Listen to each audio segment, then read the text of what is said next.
Hey everyone, my name is Ajay Thakkar, host of the Ajay Thakkar podcast, and I'm here with Nathan Long. Hello. And we're here to review the Marry Batman. Me, starring Jennifer Lopez and Owen Wilson. Yes. Oh, I should start the timer. Sorry.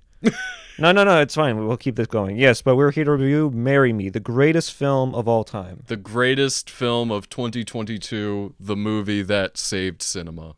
Yes, the movie that changed our whole world and perspective on the world. And we're here to review it because it is one of the greatest films of all time. Absolutely.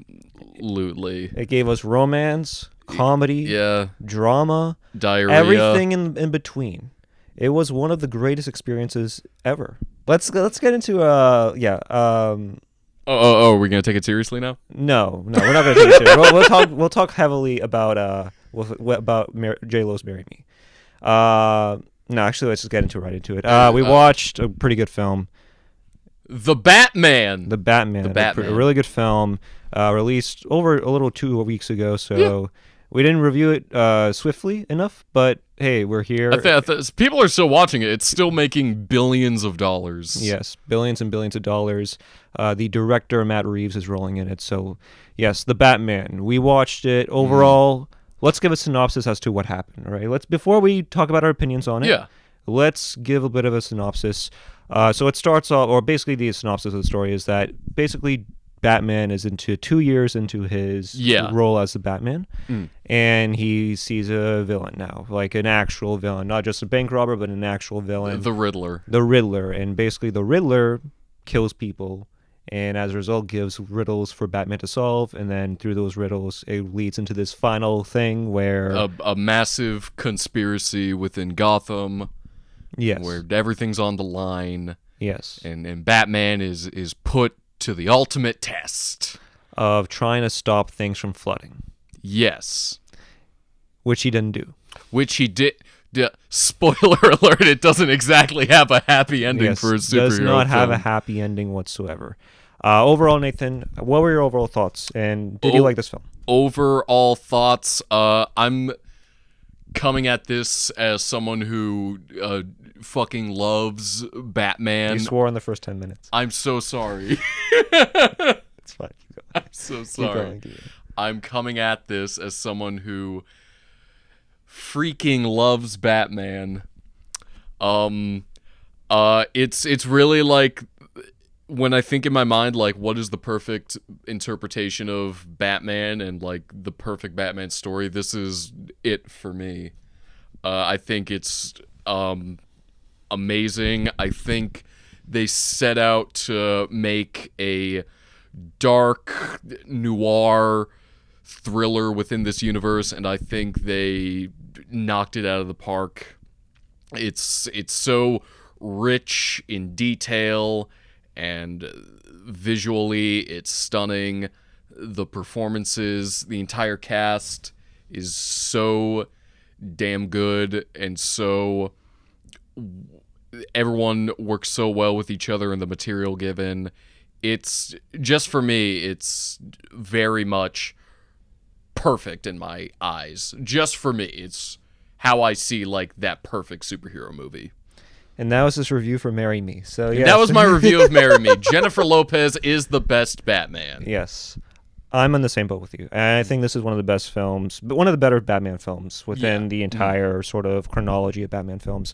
And obviously it's easy to, like, sort of rank it and whatnot, but for me, I think Batman, the Batman is a great film. If you're into films that are not really superhero driven, then you might like this film because it's very in the same realm as, say, like a David Fincher film.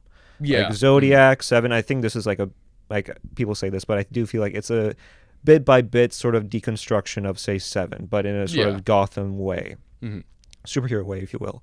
And I think that is something that is quite refreshing for superhero films. Yeah, it's really the best mix between, like, a legitimate, dark, dreary, like, disgusting crime film, but like mixed with, you know, the Batman cape and, like, all those silly kind of villains. Yes.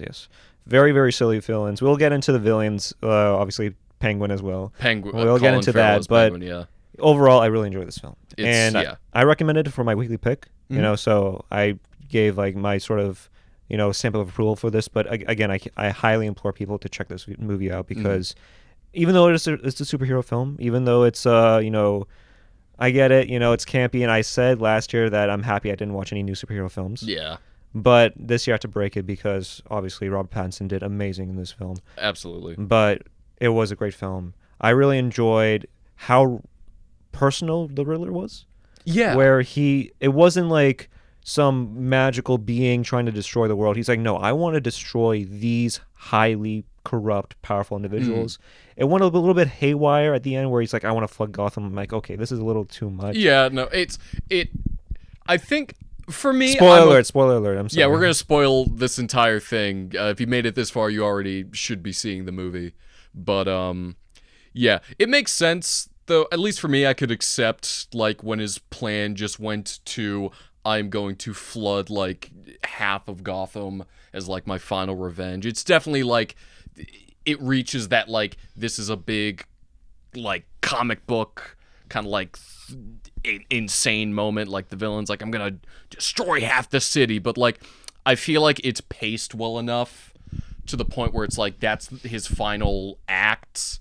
And I think it works well, for me at least. Yes, let's get into the first act, shall we? So it starts off with the Riddler in the politician's home. One of the guys running for mayor. Yeah, against the other mayor, mayor-elect at the end of the film, who gets shot. But it runs against a mayor, and it sets the tone well. Yeah. The first opening shot really sold it to me. You get like it's got the opera music going in the background, and you just hear Riddler breathing heavily as he's looking at like this family through like these binoculars. It's very just unsettling and voyeuristic, and it really sets the tone right for the rest of the movie.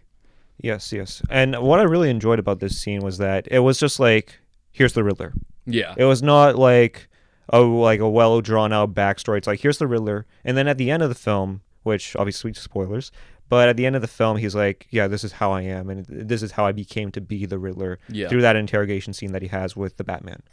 And I really loved it because it starts off with a bang.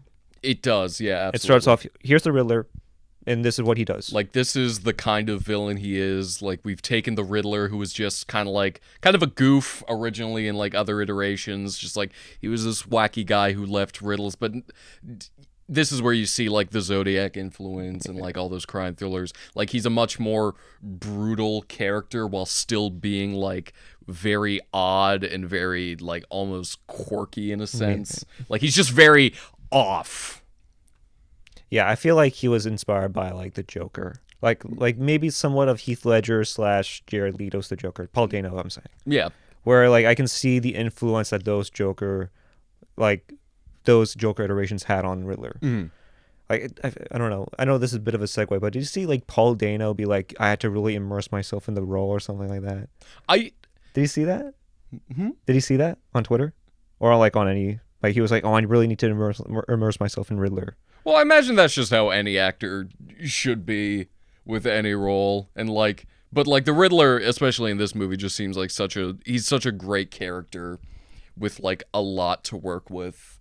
And Paul Dano really knocks it out of the park. Again, he finds this really great balance between being like incredibly unhinged and threatening, and also being like just kind of like a weirdo, like a weaselly kind of dweeb, but like like he will like mess you the hell up.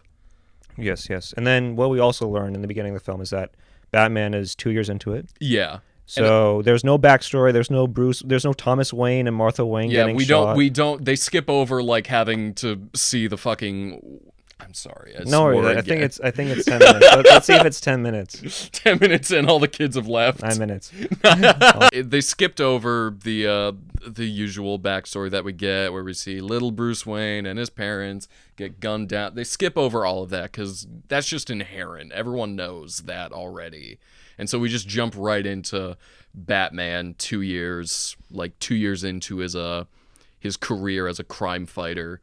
And that opening monologue, too, that he has. Yeah. at the beginning also really sets everything up for like what this kind of Batman is going to bring to the table. Yeah, when you see him driving that motorcycle with Nirvana's Something in the Way in the background, you're like, okay, this is a very nihilistic portrayal of Batman. And I thought he really set the pace well. Not only did he have the Riddler introduced in like the first mere seconds of it, but he also saw just how dark and corrupt Gotham City was. Yeah. And he really did. Matt Reeves did an incredible job at directing that in the first few minutes of the film. And I thought that was a really good, touching way to do it. Yeah, and I think just so much is done well in this movie, especially in terms of like how they adapt kind of like the Batman mythos, because like Gotham is technically just a city like any other, but especially in this movie it feels almost like this weird like microcosm of a city, like this bustling metropolis that's almost in a weird sense like the Wild West kind of, because it's just so corrupt and broken and massive. Like all the crime and sort of the deceit and that criminal underbelly is so prominent. It really paints the picture that like this is like almost a dying city that has just been thrown into chaos. Yes, very true, very true. And then let's get into the performances, shall we? Absolutely. Robert Pattinson. He is definitely my favorite interpretation of the Batman and the Bruce Wayne character. Easily in any of the movies, I'd say. He really has a good balance between being legitimately like unhinged and terrifying, but also allowing you to understand why he is that way and empathize with him and kind of what he's trying to do, his almost misguided attempts at justice. What I really enjoyed about this film, and I do agree with your points, I do think that they did a great job at portraying him as Batman, but not so much Bruce Wayne. Really? And I think they did great. And sometimes like people will say that, oh, that's bad. To me, like I don't really mind it. I think that's actually quite beneficial on Pattinson's part, because like for me, like I sort of like I like to sort of view characters behind the mask in a way. Like I like Spider-Man 2 for a reason, because it's mostly Peter Parker. Yeah. It's not, you don't see Spider-Man that often in that film. But I do feel like for the first film, I think it would have been a bit better if you included some scenes with Bruce Wayne in it. Some scenes, because most of the times when we see Bruce Wayne, it's either at with Alfred. It's either him with Alfred or it's him at the funeral. And when you see Bruce Wayne at the funeral, the main reason why he goes there is because he's like, I heard. I'm going to do a bad Batman impression. Please. No, but he's like, I heard. I'll do the Bruce Wayne instead. He's like, I heard that serial killers like to look at their victims, and that's the main reason as to why he goes to the funeral. Yeah. And then once you see him, like you just see him for like a few minutes, and then he just turns into Batman because somebody just runs a car through the funeral. Which is quite hilarious. I understand where you're coming from, but I kind of like how we don't see a lot of Bruce Wayne, and I think that's because there's one line that the Riddler has during the interrogation scene where he's looking at Batman and he's like, this is your real face, like whoever you are underneath that mask, like that's you. Like, whoever you are underneath that isn't the real you. This Batman is the real you. And I think that's why we don't see a lot of Bruce Wayne, because as far as the character of Bruce Wayne and Batman is concerned, like, Bruce Wayne isn't a person, isn't the dominant personality. It's Batman. It's Batman, the person trying to come to grips with the fact that he has this other kind of life that he's just completely abandoned. Yeah. What I really enjoyed about this film was that they included the eyeliner. Oh yeah. So when you see Bruce really Wayne in his like mansion, you just see him like just so determined and so fixated on the riddles that you just see the mascara on. That's never been in any Batman film. Yeah, no, they always kind of keep that off to the side, like the fact that he paints his eyes. Yeah. You don't see that in Batman and Robin. No, you don't. You You see there's a bat lot nipples, of things. You see bat nipples, You and you see see Bat Arnold nipples, bat butts, bat crotch. Yeah, the opening sequence of Batman and Robin is exactly like that. It's true cinematic gold. Yeah, it's a very, very good film if you haven't checked it already. Batman and Robin, one nearly killed a beloved franchise. It's that great. So yeah, I really enjoyed Robert Pattinson as the Batman. Bruce Wayne, you liked him as Bruce Wayne? I did. You liked him? did. I'm on the fence. Okay. So that's it fair. fluctuates. It depends as to when I'm feeling on the mood to say he's a good Batman or Bruce Wayne. I got But you. I Yeah. liked him as Batman. I thought he did a really good job as Batman. Let's get into. Also, we haven't talked about certain characters in the film, such as the Penguin. Colin Farrell is the Penguin. Colin Farrell's the Penguin. I loved him. He doesn't have like a lot of scenes, but First off, explain the Penguin first in the film. in the film, the Penguin, he comes off as like almost like a Tony Soprano kind, just the way he's hey, look at him, Gabagool. gabagool, hey, take it easy, sweetheart. That's my favorite line in that movie is after Batman beats the shit out of like 9 penguin thugs. He's like, oh, take it easy, sweetheart. You lose, I win. But again, he's not in it a lot, but like it feels like he is, because each scene Colin Farrell pops up in, he is in total control of that scene. Like your eyes are not off of him or his performance, and the makeup they have on him is so damn good, and he just embodies such a perfect interpretation of this larger than life, literally and metaphorically, crime boss who's like so over the top but still so grounded and still very threatening.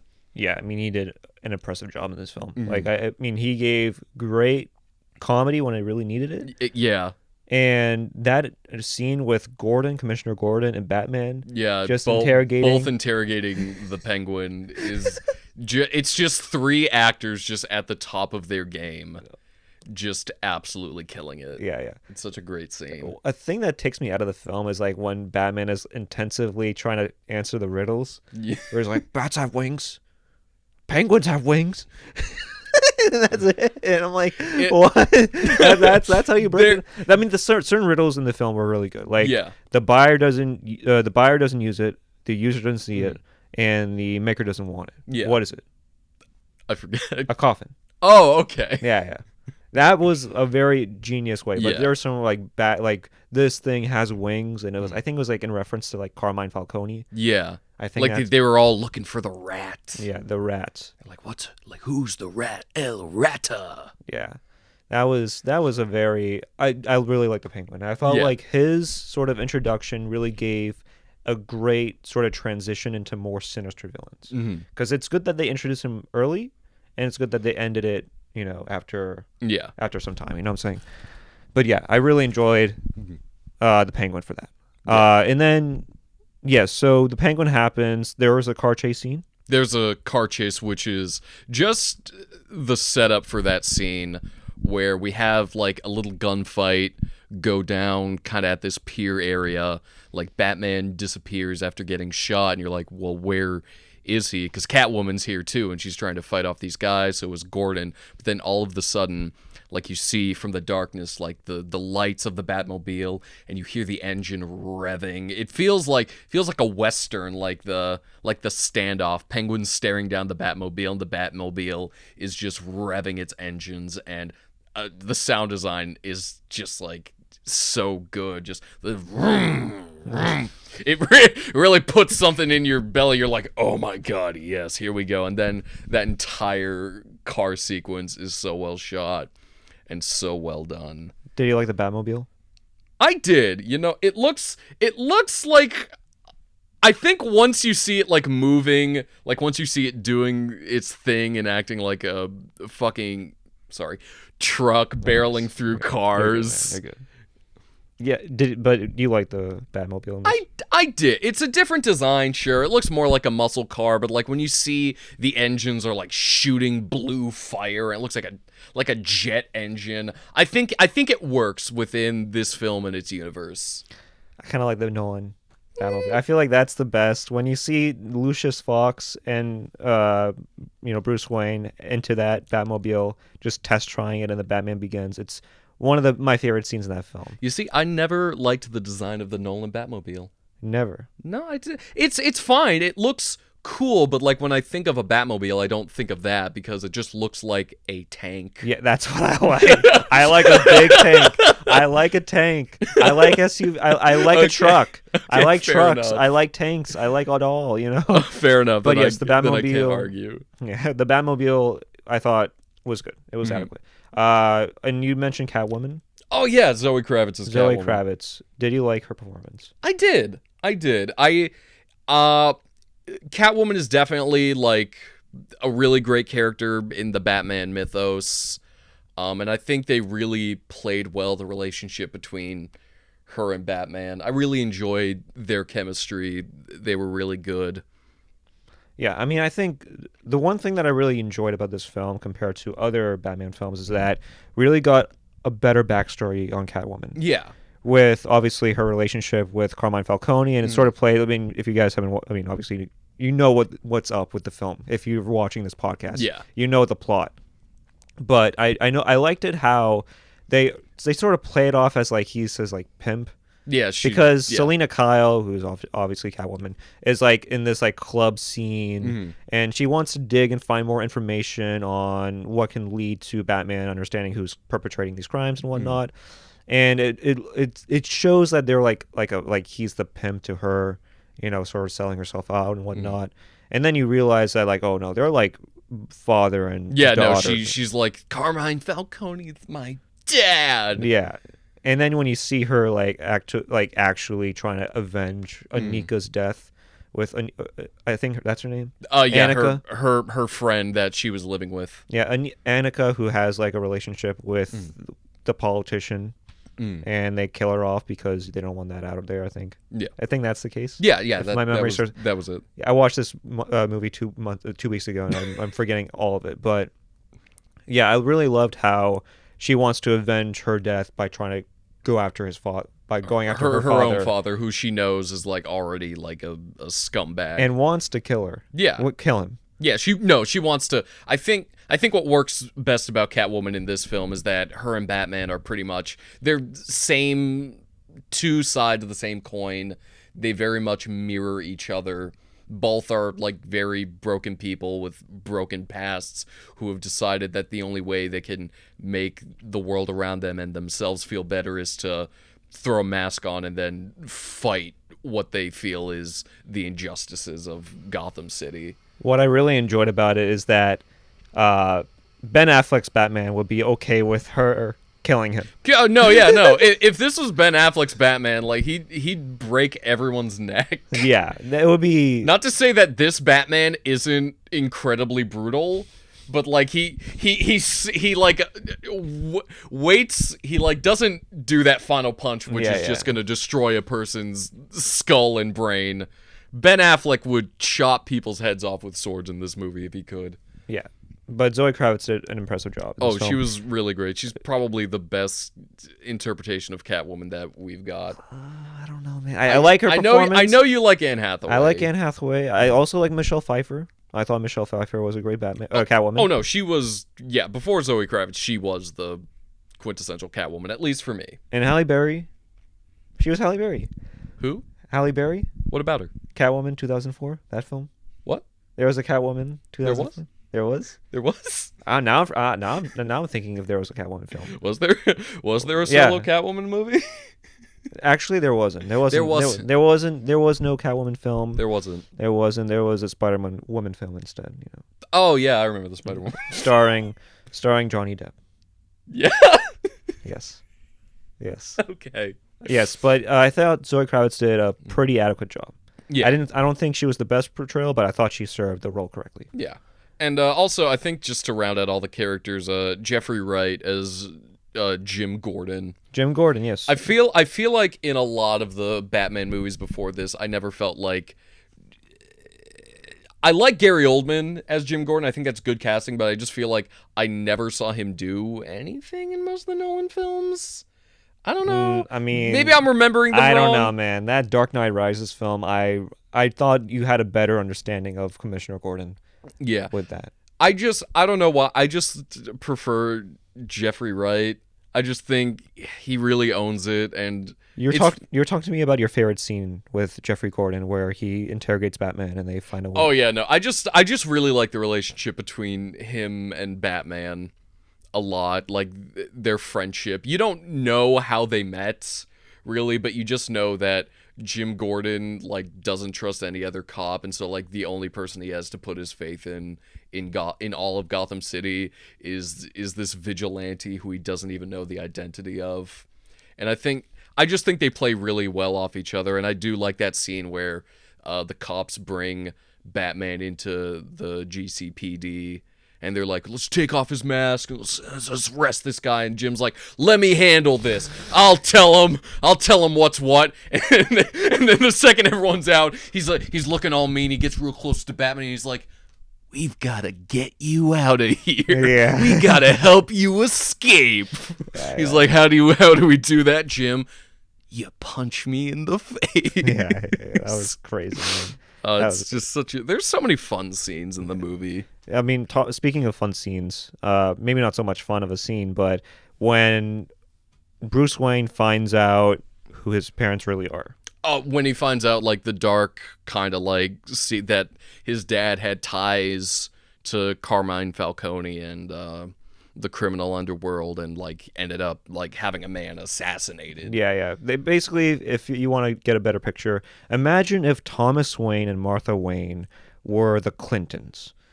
I feel like that, I think, and again, no politics, obviously, like, if they were the Clintons, I think that's the best way you can really portray them, and that's what they did in the film. Yeah. Where they're like, you know what, they're dark, they're evil, they don't have, a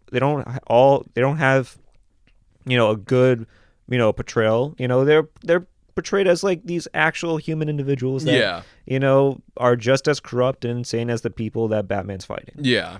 And that was one of the times in the film where like, oh man, they're really going for that nihilistic route.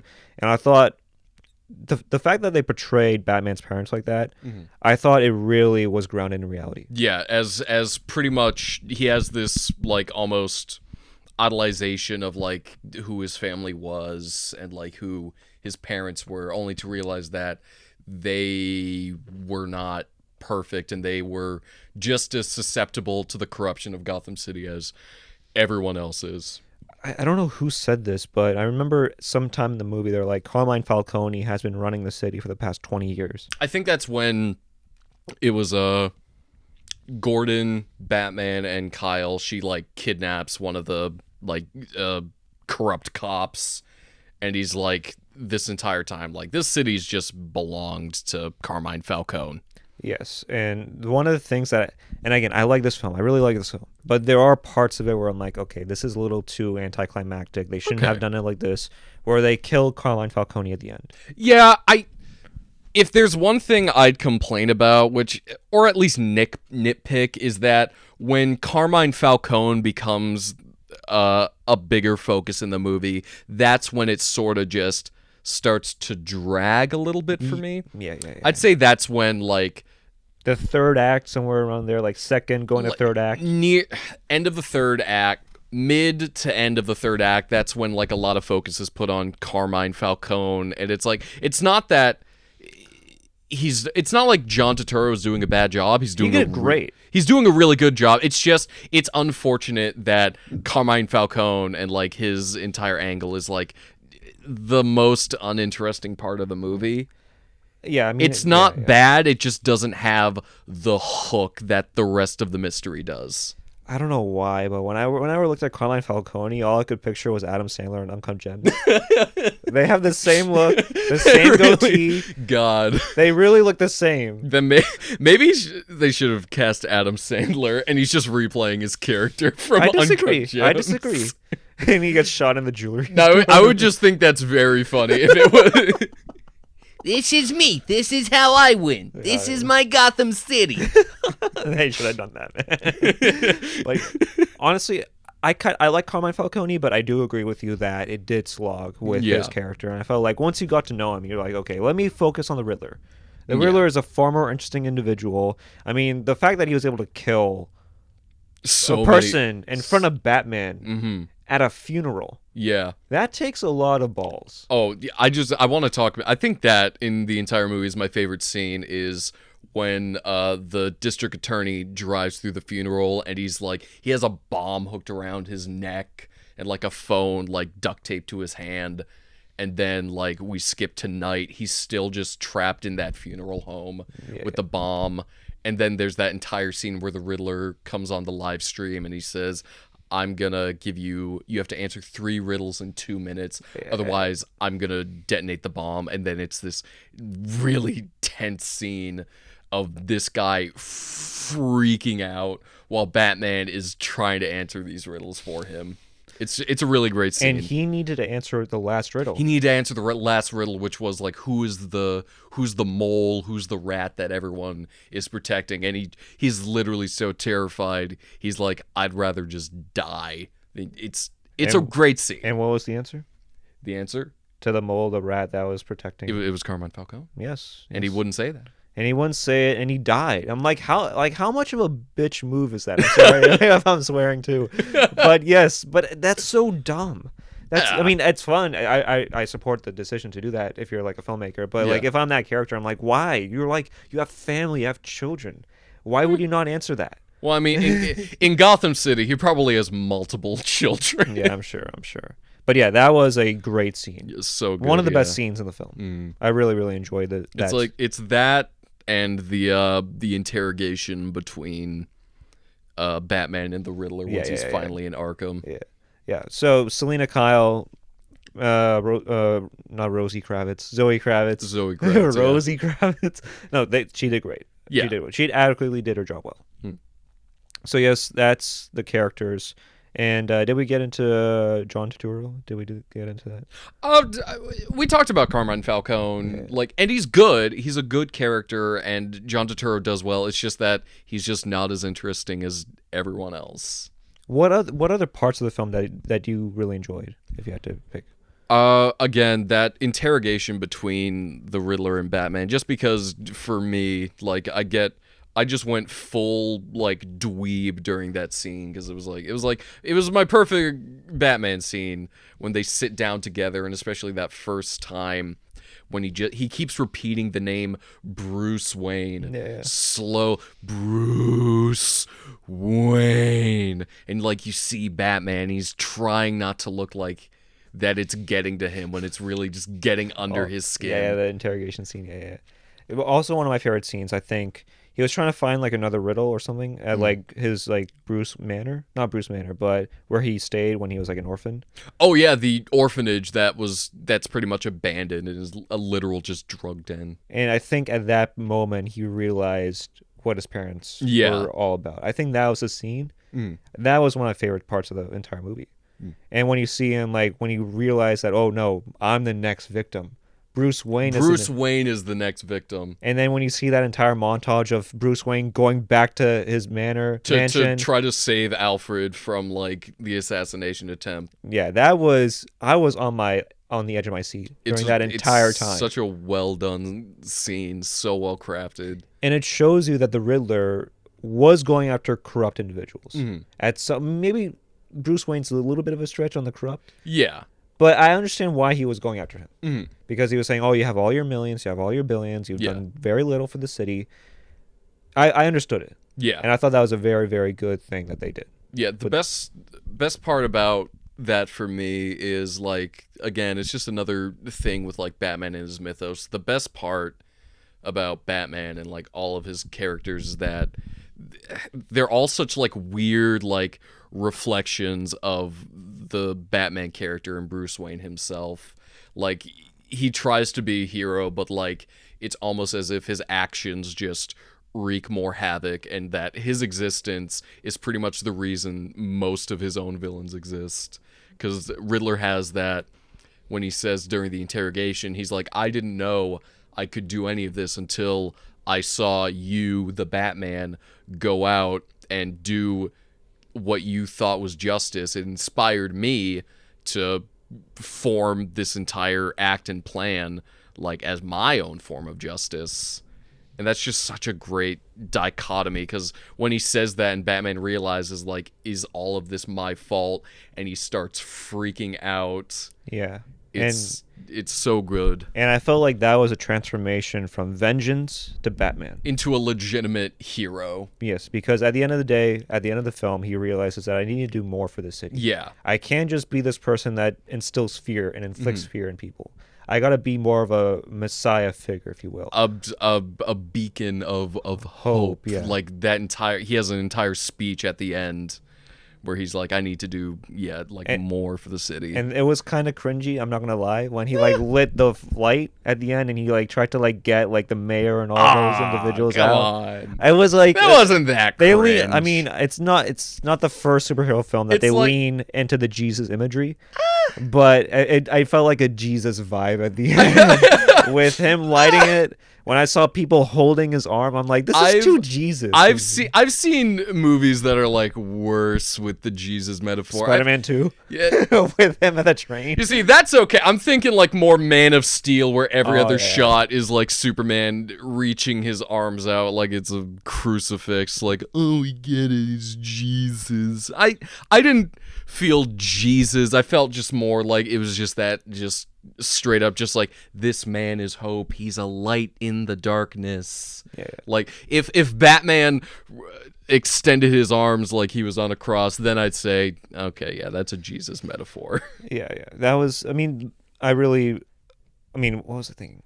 What were we talking about? We were talking about how you thought him lighting his flare. Oh, yeah. Let's get into that end a little bit, all right? Mm-hmm. Because what happens is that you see a bunch of people that were inspired by Riddler through, like, the interwebs. Yeah. That want to kill the mayor-elect, essentially. And they go up on the ceilings of Madison Square Garden. Everybody's there, evacuated into Madison Square Garden or Gotham Square Garden, whatever it is. Gotham Square Garden, obviously a play on Madison Square Garden. Yeah.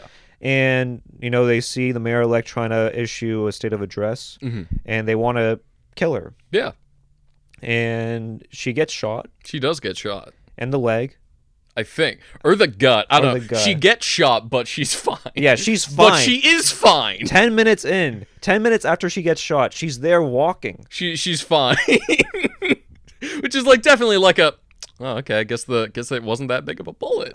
Shouldn't there be like a doctor or an EMT trying to like, I think there was, or a surgical operation on it? I feel like she wouldn't be able to like get up after getting shot and be like, we need to rebuild the city. It's like, you need like, you need like 3 hours of surgery and intensive care, ma'am, before you give your big speech. Yes, that was one of the parts in the film where I'm like, okay, this is a little. I don't know who I don't know who thought that was a good idea, but I mean, if you have a budget of like nearly 100 million, 200 million for this film, you gotta be. I mean, you gotta make sure that like you don't shoot her. Just don't shoot her. Why would you shoot her? It's nitpicky. I know. This is just nitpicky now, but like it's fair. Don't shoot her. If you like take away like again like we'll get into the ending because obviously the ending. Yeah, we're basically at the ending now. Yeah, pretty much. Yeah. Let's get into the ending. No, actually, let's get into one more scene that I really enjoyed. Okay. That I think people really enjoyed as well. The scene where Selena Kyle has that confrontation with John Turturro. Oh yeah. At the end, not near the end, but somewhere around like the end of the third act, which you probably didn't like, right? You didn't like that third act, like middle to end of that third act. Well, I can't say that I didn't like anything. I liked everything in this movie. It's just some parts were like I was super 100% in. Other parts I'm like, movie's kind of slogging right now. This isn't as cool as everything else. How did you feel about that scene, by the way, about Selena Kyle meeting Carmine Falcone? I did like it. Like her entire plan coming to fruition as Batman's trying to get there to like stop her from killing somebody. Part of me wishes she did kill Carmine Falcone, just because in my head Catwoman, like, she's not like Batman. She doesn't care about his rules. she's her own kind of vigilante fighting for her own idea of justice. So I thought, like, if she killed Carmine Falcone, that would add like a wrench into their relationship that, you know, could be extrapolated on. You could explore a bit more. Maybe not in the movie itself, but like maybe in a sequel or something. But I don't know. I just would have liked to see Catwoman go full anti-hero. Yeah. I mean, it was justifiably so if she did. Yeah. If she did go and kill him, but Yeah. It would have made sense. But like he has to stop her because he loves her, and he's like, you're not like this. It's like let her kill John Turturro. It'd be so hot. Let Zoe Kravitz murder that man. It'd be so hot, dude. Yeah. And then we talked about Carmine Falcone dying or Yeah. getting murdered, and then we see Paul Dano at the diner. And he's diner. pretty much just ready to get captured at that point. I felt like it was his plan to get captured, Exactly. That was his plan to get captured. and it was pretty anticlimactic of him getting captured. I thought he would like sort of resist and whatnot, just like put up a fight. No. Do you think Paul Dano could put up a fight against 9 cops? I don't think Paul Dano could, but I think the Riddler could. I don't think the Riddler could. The Riddler, okay. Because the Riddler is built like Paul Dano. Yeah. So yeah, they capture him. They put him in Gotham, Arkham Asylum, I think, the Arkham Asylum, and then Batman comes in and has, as you would say, one of the best scenes. Yeah, that really great interrogation where Riddler's just unloading everything about his plan. He's like, you inspired me, Batman. Batman, you're my hero. We did this together, Batman. You're the reason I was able to kill so many people. And you see it just blow. He's like doing this at the cell, like just banging like the window, punching the glass between them because he's so angry and he doesn't want to believe for a second that he could be complicit with everything the Riddler did. Because when the Riddler explains it, you're like, oh my god, Batman, you did kind of help this guy a little bit. And what I really enjoyed was that you got to know more about the Riddler and his reasons. Where you realized that he was also an orphan at the same orphanage as Bruce Wayne. Yeah. And you see Bruce Wayne, he gets all the publicity, all the notoriety, the billions of dollars. Everyone cares about little Bruce Wayne who lost his parents, but no one could care about Edward Nashton, the Riddler, who also lost his parents because he was just another orphan of the city. He wasn't a rich child with everything. And when you saw that, you realized, okay, I don't really agree with this character. But you can understand like why he is who he is and why he's done what he's done. Exactly, bingo. And I thought that really, really summarized and really ended it pretty perfectly. Yeah. Where it didn't really matter at the end, where, you know, obviously everything's flooding, and you see Batman going after his cronies, and you see him almost beating the living hell. Beat a man to death. Yeah. Yeah. And he stops himself, and he goes, and he sees, like, apparently, like, the Riddler gave him, like, a riddle that could help him solve it or something, like, with the blue light or something like that. Do you remember that? At the top of, like, the Gotham Square Garden, like, he had to, like, cut something because it was like electrocuting people. Oh yeah, no, I don't think that was part of a riddle. Okay. I just think that was disaster striking because a dozen or so gunmen entered the garden and were just shooting crazily. Yeah, that was one of the better fight scenes in the movie, where it was not just him like beating people up like without a second's notice. It was just like, no, there's like some sort of back and forth coming. There's a plan here coming to fruition, and going back to when Batman like beats that one henchman to a pulp, and like they pull off the mask and they're like, who are you? And he looks at everyone, he's like, I'm vengeance. And like parroting Batman, and like that really is like a punch to the face for him. Like when you see Batman realize like, I've inspired more harm than good in this city. It's just a really great moment. Yeah. And then obviously he cuts the cord. He falls into the abyss. He comes back out. He does the red light. And then we see him, trying to help out people at the top of the balcony. He calls for once, this is the first scene where Batman is actually trying to save people. Yeah, first scene. And then you realize that, what was the end of it? Where Selina Kyle says to Bruce Wayne, or Batman, that she doesn't want to be in the city anymore. Yeah, no, they have that nice moment between them where, like, after all the fallout has kind of, the dust has settled, they're together in the graveyard, and she's like, I'm gonna leave this city because it's a nightmare, and frankly, now that half of it's flooded, it's only gonna get worse, so I'm out of here and you should come with. But Batman's like, I have to stay because this is probably, like, now this city probably needs me more than it did before, because not only do I feel I can actually help, I'm also kind of 90% responsible for all the destruction. Yeah. And so ended the Batman. The Batman film ended with that. And then it ends. And then there was a post-credit scene. Did you watch it? Did you see it? It wasn't really post-credit. Yeah, it wasn't. Because it was just Which I liked. I liked. It was right there at the end. They just put the scene in, but it does reveal there's another Joker, everybody. If you weren't tired enough, honestly, like, why? Ladies and gentlemen, we've got, like, our 97th 4 Jokers iteration of the Joker. 4 Jokers in 2 decades? Oh my god, yeah. Listen, okay. It's Barry Cogan, I don't know how to pronounce his last name, but it's that. Barry Keoghan?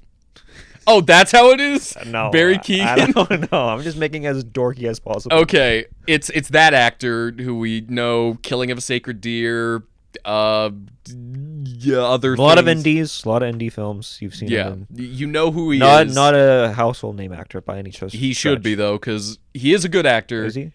He is. Okay. He's a great I've actor. never seen him. Yeah. I just know him laughing maniacally in his cell. That's Fair. the only acting I've seen from him. Really? You need to see more of this guy. But regardless, he's great. He's a great actor, but they got him for the Joker. And credit where credit's due, the physical design of the Joker, what little we see, looks kind of cool because he's disfigured as hell. He looks like the Elephant Man. And I'm like, that looks cool. But, like, if they want to do a new Joker, if they want to do this new Joker, that's fine. You can have the Joker. I just don't want him to take away any screen time from any of the other villains that you could introduce, because Batman has a million other villains that are just as cool, if not cooler than Joker, but, like, we haven't seen any of them. So I'm hoping for whatever they do next with this Batman is you can have the Joker, you can have him there, he can do Joker stuff, but, like, let another villain, like, have more development. I'm fine with Scarecrow.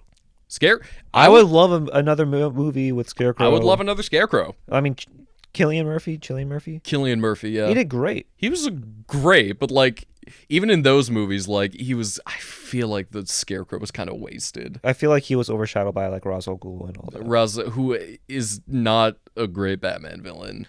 But he did do well. He did Liam do Neeson did great. Liam Neeson is cool, but, like, in the entire... Not all the time. Liam Neeson's not cool all the time. All the time. The man just wants to make some money. Yeah. But That's why he keeps doing action movies. But there's so many cool Batman villains that no one has ever seen. Do you know who Clayface is? I've heard of him, yeah. He's a man made of clay, and he can shapeshift. Damn. That's cool, man. That's cool. I want to see. What series was he in? Was he in, like, Long Halloween or Ego or Court of Owls or? Yeah, he was in the Long Halloween. The Long Halloween is pretty much just Batman versus everything. All of his villains.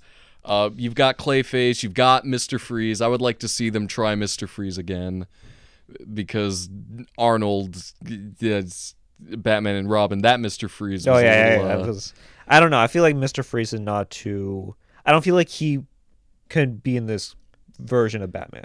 I feel like he's too canny. I mean, too campy, too sort of out there for it to be real. Because this is more grounded in, like, actual... This could actually happen, essentially. Yeah. Like, I still feel there's, like, enough over... I know it's still a superhero movie. Yeah. And, you know, there's obviously parts where, like, this is not real. Yeah. You know, but... There's more spectacular aspects, but there's still a lot of villains that I would like to see. The Mad Hatter who just mind controls people. That could be cool. I don't know. Poison Ivy. Oh, yeah. Uma Thurman was... Bring back Uma Thurman. Yeah, honestly, I'm Poison not. Ivy. I'm not mad at that, honestly. But yes, we watched it and we really enjoyed it. I really enjoyed this really film. did. Yeah, I hope that if there is a sequel, that we don't see it. If there is a sequel, I hope we don't watch it. Is that what you just said? Yeah, full stop there. I don't want to watch it. I hope it's good. I hope it's good. What a glowing endorsement for the franchise. But I wonder, like, how, like, the best part about Matt Reeves is that you don't know how he's going to, like, make another sequel, but it's going to be good. Yeah. We've seen that with the Planet of the Apes films. It's going to be good. Yeah. And I really want to see it as soon as possible because, like, That would be cool. it would be great to see Robert Pattinson back. And hopefully they don't, like, make it, like, so, like, out of touch or, like, you see, like, past Batmans come through the metaverse or something. Oh my god. on, like Spider-Man. Wow, George Clooney Batman. Yeah, George wow, Clooney. Michael Keaton Batman. Yeah. You got all the other Batmans are here. And then Ben Affleck Batman is just going to carry a shotgun around and just execute people in the streets. And like, whoa, buddy. You just Whoa, see, Batman. You see George Clooney with his Amex card. I never leave the cave without it. He just hands it. Bat credit card. Never leave the cave without it. Yeah. Dude, this was a great film. I really enjoyed it. Was this one of the better superhero films that you watched? Oh, absolutely. Was this better than Spider-Man No Way Home? Easily. Yes. And overall, I think that's it for this podcast. How about that? Yeah, sounds Did good. pretty well. Yeah. Guys, thank you so much for watching. Thank you so much for listening. We don't know what new movies we'll watch after this, but we'll try and keep you in the loop. Yeah. All right. If you guys haven't watched the 2021 State of the Film Address on my YouTube channel, go watch it. Make sure you watch Nathan Long. I think he's performing today. Yeah. So this video will not be out today. Yeah. But if you're in Marlborough, Massachusetts yesterday, yes, come see me. he's a comedian. He's opening or on a showcase with Paul Nardizzi, Paul Nardizzi and Chris Cameron. Paul Nardizzi. So go check them out if you haven't. You know, in Marlborough. Marlborough. What's the place? The Tackle Box Brewery. So go check him out and go follow him on Instagram. Yeah. What's your Instagram? It's my name, Nathan _long7. Yes. So go check him out on Instagram. He does not have a Twitter at all. I don't because I care for my mental health. Yes. That's why you're on Instagram instead of Twitter. Yes, exactly. Yes. So that's about it. You can always obviously find me on Instagram and Twitter at Ajay Thakkar, AJAYTHAKKAR with an underscore on both my Instagram and my Twitter. Make sure you subscribe to both my podcast channel, my podcast clips channel, and make sure you rate and review on iTunes and Spotify. And that's about it, guys. Hopefully you watch The Batman as well. It was very fun, and we'll see you maybe never. This might be our last together. Oh, okay, sorry. No, I'm kidding. How bad was it? No, it was horrible. All right, so that's about it, guys. Thanks so much. Thank you. Enjoy The Batman if you haven't watched it already. See ya. Bye-bye.